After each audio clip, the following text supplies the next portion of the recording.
ang ginagawa na po natin ngayon ay atin mo siyang binubuhay maging lumpian.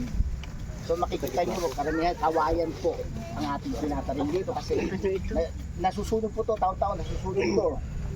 So marami na tayong iniligay dito ng mga fruit bearing trees kaya lang hindi nagsasucess kasi nga nasusunog. Kasi may maintenance na to, basurahan to. Pag summer umuusok po yan, bigla na lang umaapoy, bigla na kasi nga, dati siyang basurahan. Merong maintenance sa'yo natin. So, sa ngayon, ito nakita nyo, may mga ano tayo, kawayan. Ito po yung ating ilalagay dyan. So, isipin nyo, isang metro na lang, isang pa na lang ang layo dahil ikukusyon natin yung natapasan lang. Anyway, kung kukulangin yan, patay dito siksik yan sa mga paligid yan. Para lang makonsume natin yung hiningi natin seedlings na itatanim.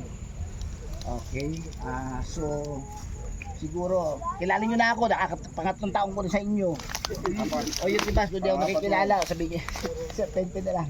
Kapinit. Yearly naman, nag-aasasali pala sa kayong team. O si yung ating nursery foreman, si Espado, siya po yung nag-provide nito sa inyo. So, yun lang po siguro, magandang umaga at mag-enjoy po tayo sa pagtatanim, ha? Okay, maraming salamat po sa iyo. Ay, isa pa, pahabol.